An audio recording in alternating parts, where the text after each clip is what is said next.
The illusion of love. I still remember the day I met Jonathan Whitaker, the charismatic CEO of the company I worked for. He was everything a woman could dream of. Tall, confident, with a smile that could disarm the toughest critic. He was my boss, a man who had climbed to the top with a combination of sharp intellect, charm, and ruthless ambition. When he started paying attention to me, it felt like a dream.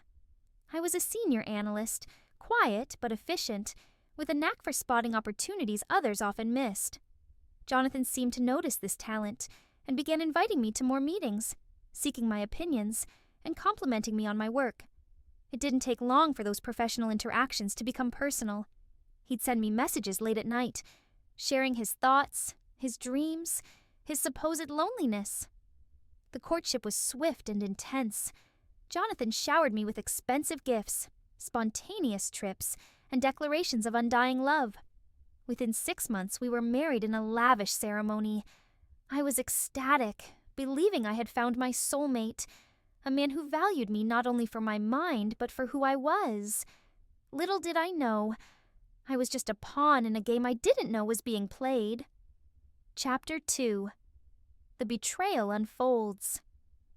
A year into our marriage, Jonathan proposed a great investment opportunity.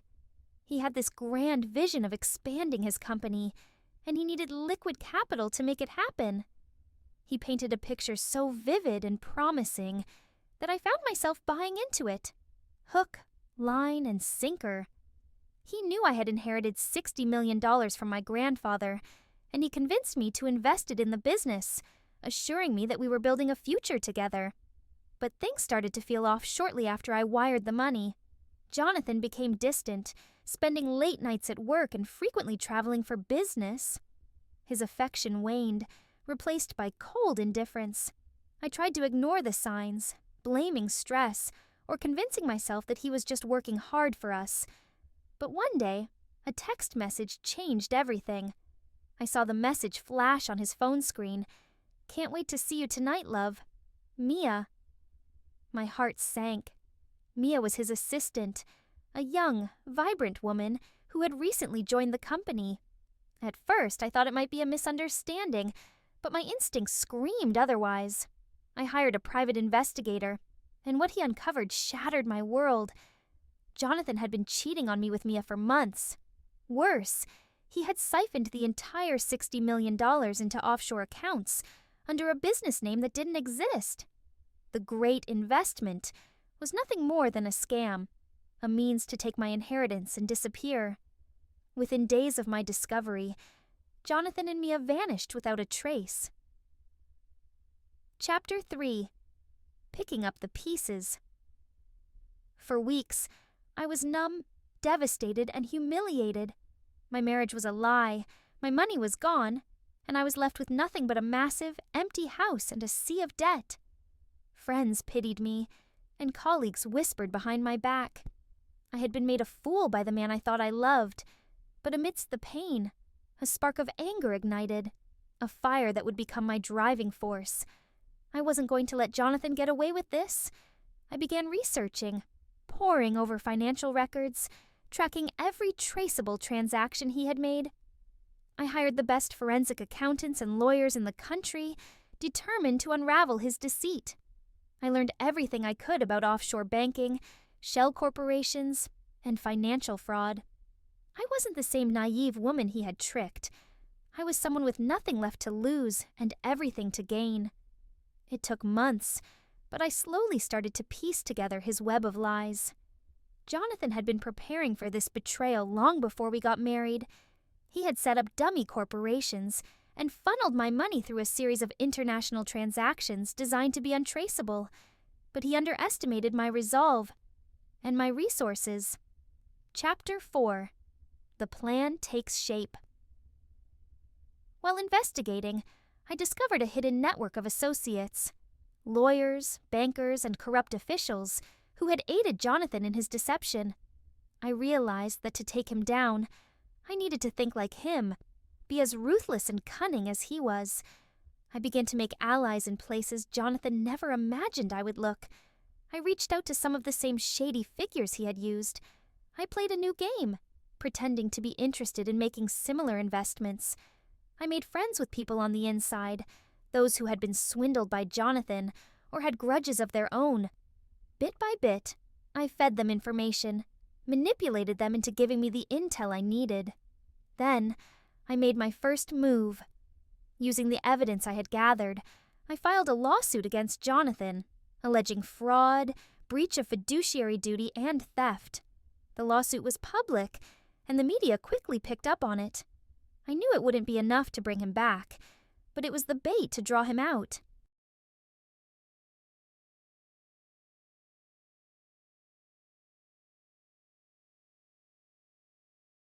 Jonathan loved his reputation more than anything.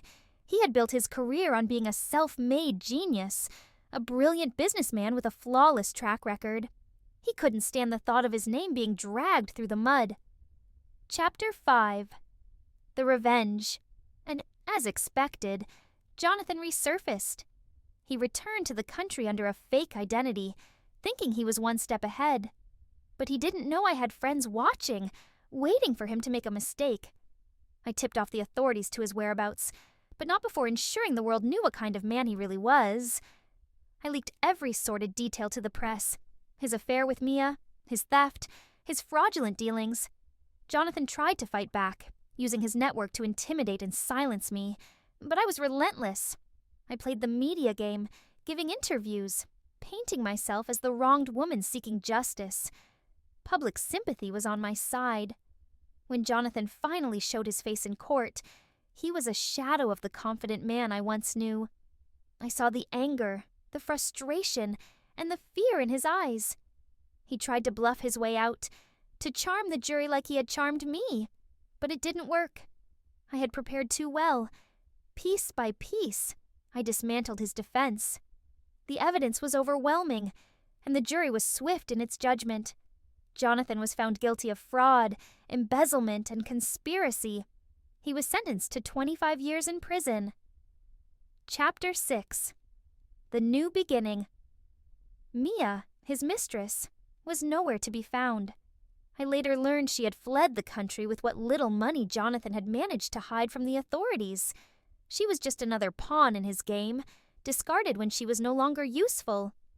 I felt a strange sense of pity for her, but knew she had made her choices. With Jonathan behind bars and my inheritance partially recovered, I felt a sense of closure. I wasn't the same person I had been before. I was stronger, wiser, and ready to rebuild. I took what remained of my money and started a foundation to help women who had been deceived or financially abused by their partners. It became my passion, my purpose. I learned to trust again, but this time I trusted myself first.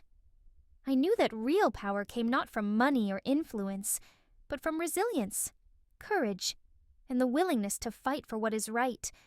And as for Jonathan, he would spend the rest of his life behind bars, knowing he had been outplayed by the very woman he had tried to destroy. Epilogue. Justice served. I had my revenge. But more than that, I had my life back. The headlines faded, the world moved on, but I remained. I wasn't defined by what happened to me, but by how I rose from it. And in the quiet moments, when I looked back at that dark time, I felt nothing but a quiet, satisfied smile